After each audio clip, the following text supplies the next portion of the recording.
Olá, sejam muito bem-vindos ao 2º Congresso Brasileiro Online Multiprofissional de Análises Clínicas e Laboratoriais.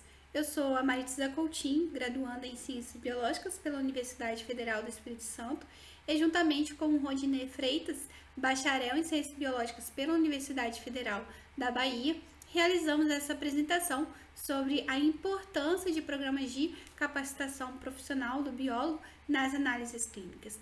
Para este trabalho foi realizada uma revisão integrativa de artigos científicos sobre o assunto, abordando os desafios que estudantes em biologia e profissionais formados enfrentam e como essas limitações elas podem ser superadas, ok? Primeiramente, os profissionais de saúde como médicos, como enfermeiros, farmacêuticos e biólogos, eles são reconhecidos pelo Conselho Nacional de Saúde e cada profissional ele é registrado em um conselho de classe profissional.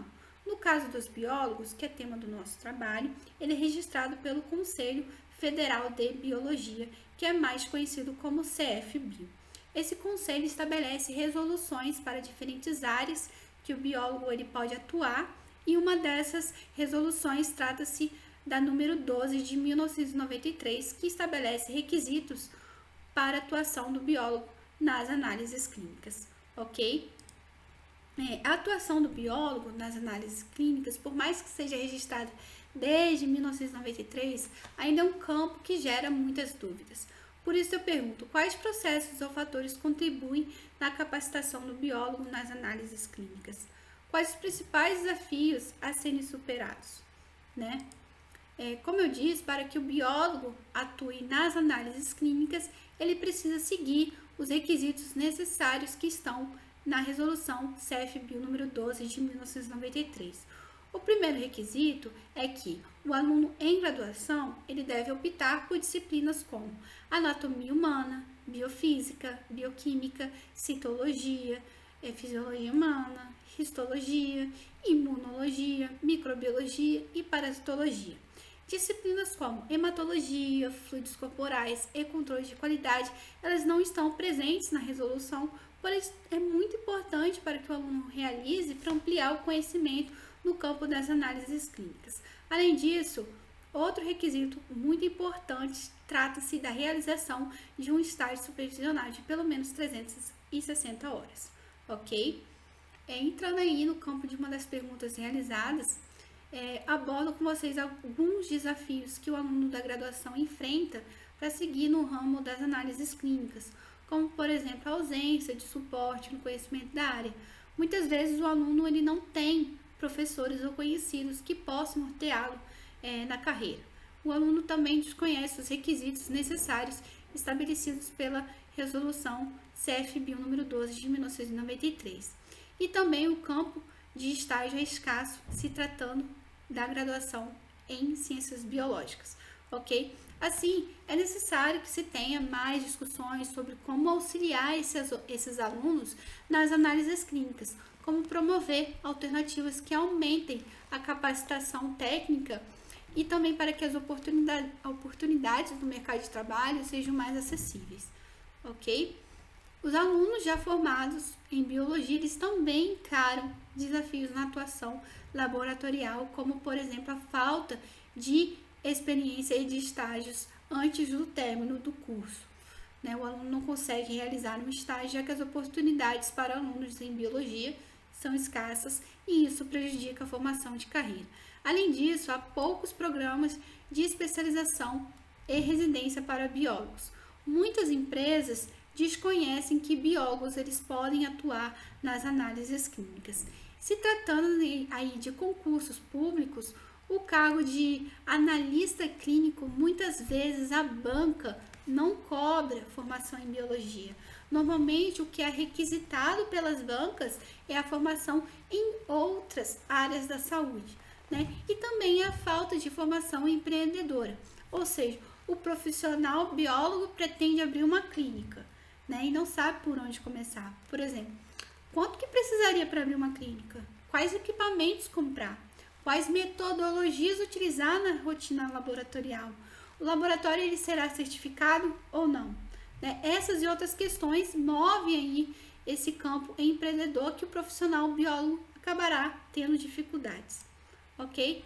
Tendo ciência desses desafios que o profissional biólogo enfrenta, o objetivo da pesquisa foi reunir informações que possam apoiar a capacitação profissional do biólogo nas análises clínicas, ok?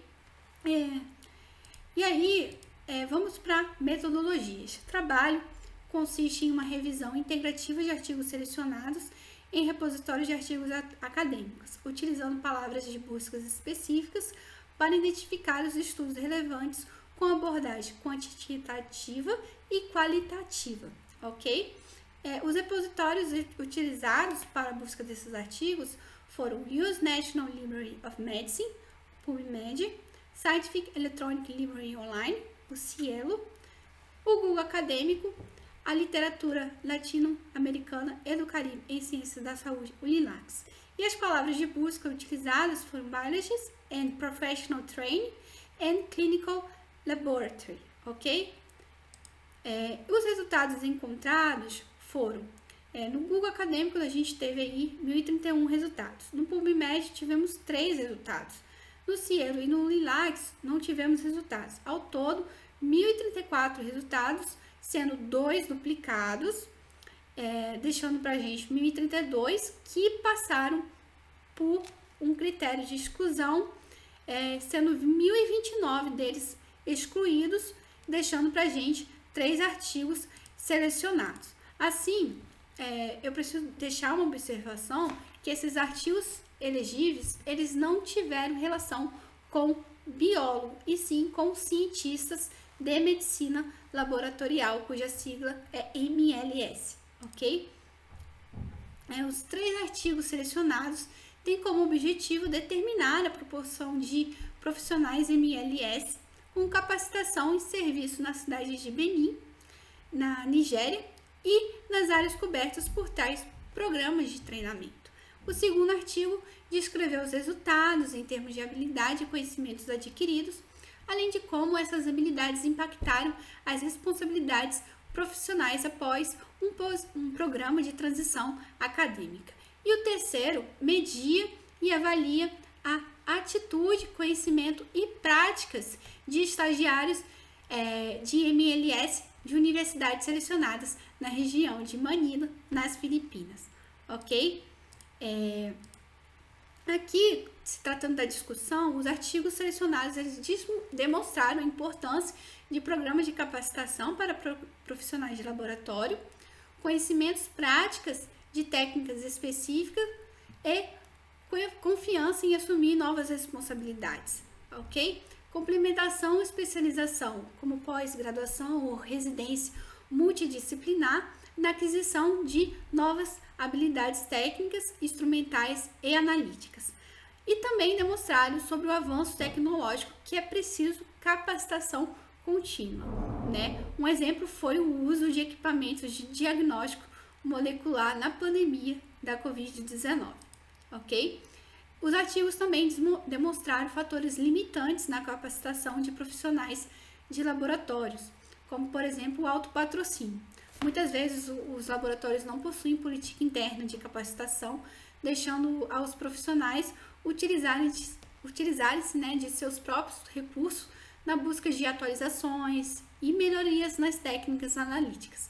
Também há resistência para transmitir conhecimento, a usar os próprios recursos. O profissional, ele sente que precisa ser valorizado e não quer ser substituído. Ele sente medo, de que passando esse conhecimento ele vai ser substituído mais na frente. Há também a desvalorização profissional. Muitas vezes os profissionais capacitados, eles buscam melhores condições e remuneração. Como conclusão, a principal limitação para o desenvolvimento da revisão foi a falta de artigos específicos sobre o tema. 3 artigos selecionados, o que limitou os resultados obtidos. São necessários mais estudos sobre a capacitação de biólogos como analistas clínicos no Brasil. Programas de capacitação continuada, como treinamentos e seminários, podem ser úteis para desenvolver habilidades e técnicas e aumentar a confiança na execução de processos laboratoriais. A resistência à transmissão de conhecimento, autopatrocínio e a desvalorização profissional são fatores que ainda limitam a formação e precisam ser superados, ok? Eu agradeço muito pela atenção. Qualquer dúvida, envie um e-mail para maritza.coutinho@edu.ufs.br. Até logo!